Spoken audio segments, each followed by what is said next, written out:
Half of all Americans are lonely right now. Not occasionally, not after a hard week. Chronically, persistently, quietly lonely. Even the ones who seem fine. Even the ones with full calendars and group chats and people who love them. And the reason most psychology content gives for this is wrong. It's not your phone. It's not remote work. It's not that people don't make time for each other anymore. Those are symptoms, not the cause. The cause is something much closer to home. Something you do so automatically, you probably don't even notice it happening. And I want to hold that for just a moment before I name it. Because here's what I actually want you to sit with. You can be in a relationship, have a best friend, have a family who calls every week, and still feel a kind of loneliness that none of those things touches. Most of us know exactly what I'm talking about. That specific loneliness, the one that exists inside connection, not outside it, that's the one worth understanding. Because if you can understand where it actually comes from, something shifts. Let's start with what loneliness actually is, not emotionally, but mechanically. Loneliness is not the absence of people. It's the absence of feeling known. There's a difference, and it's enormous.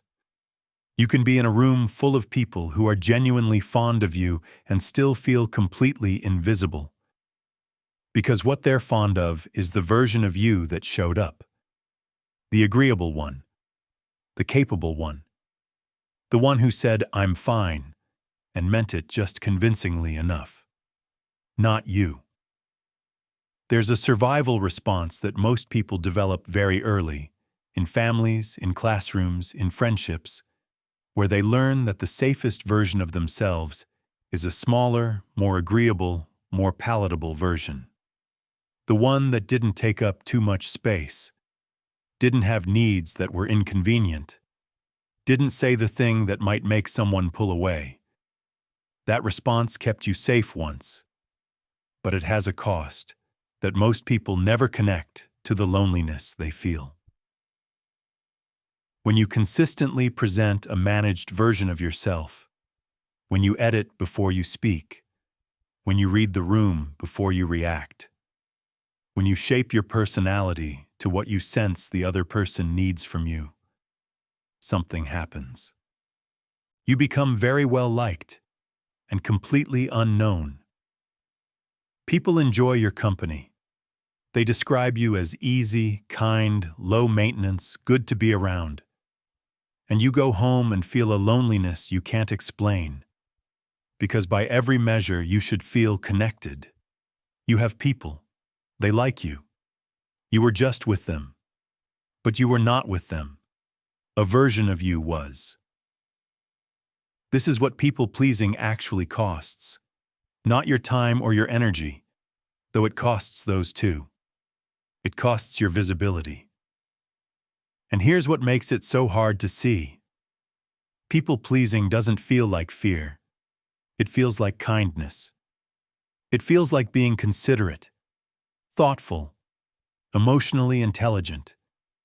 Being the person who keeps the peace, who smooths things over, who makes everyone comfortable. That feels like a virtue, not a wound. But underneath the consideration, if you sit with it honestly, there's a calculation happening that has nothing to do with kindness. It sounds like this. If I say what I actually think, they might not like me. If I show how I actually feel, it will be too much. If I need something, I'll be a burden. If I disagree, something will break. That's not kindness. That's a nervous system that learned connection was conditional. That learned, I am welcome here as long as I don't ask too much. As long as I'm easy. As long as I don't make anyone uncomfortable with the full weight of who I actually am.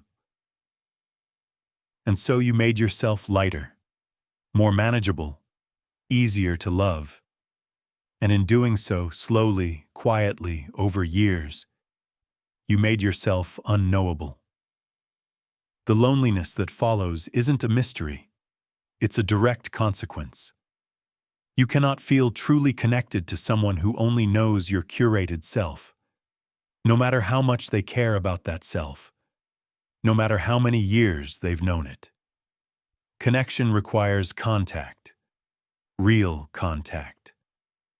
The kind where something true about you actually reaches something true about them. And you can't have that if you're managing the image the whole time. So why does this pattern persist even when people can see it? Because the alternative feels genuinely dangerous. Not metaphorically dangerous.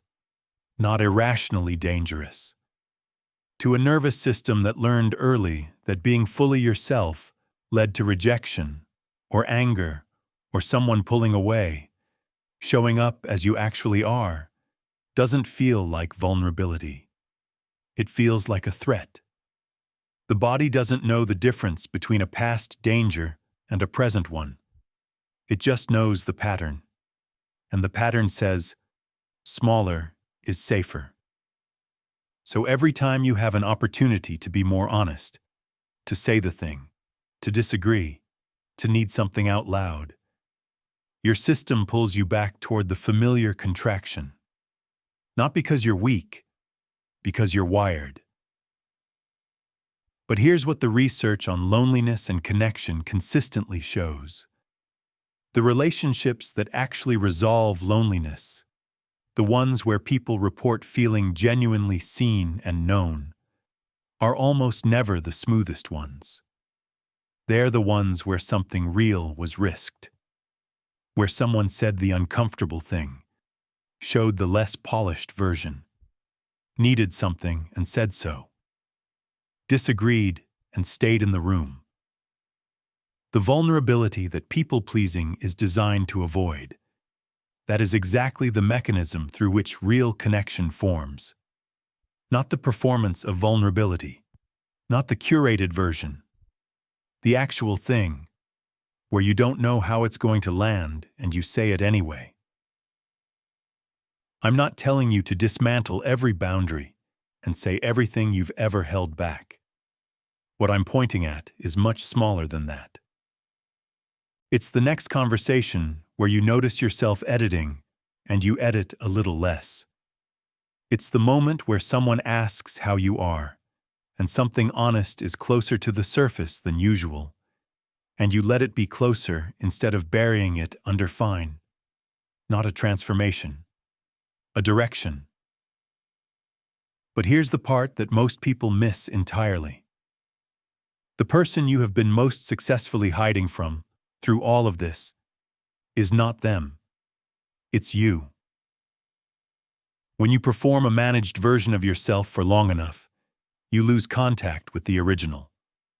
You forget what you actually think about things, what you actually feel beneath the edited version, what you actually want from a relationship, from a day, from your life, before the calculation of what you're allowed to want kicks in. Most people have been performing for so long, they wouldn't recognize themselves without the performance. They've mistaken the costume for the person. And there is something quietly extraordinary that happens when you start letting the real version surface, even slightly, even imperfectly. The loneliness that you thought lived in the space between you and other people, you discover it mostly lived in the space between you and yourself. When you stop editing yourself for others, you also stop editing yourself for you.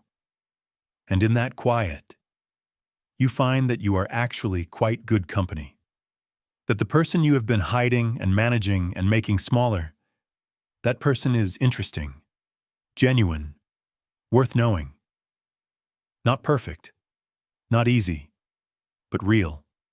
And real is the only thing that can actually end loneliness. Because the solution to the loneliness epidemic is not more people. It's not more social events or more group chats or more vulnerability exercises from a self-help book. It's one person, you, deciding that the real version of yourself is worth bringing into the room. Not all at once, not perfectly, not without fear, just slightly more than yesterday. You're not lonely because you're alone. You're lonely because you've been trying so hard to be loved that you never let yourself be known. Not by them, and not by yourself. That is worth sitting with today.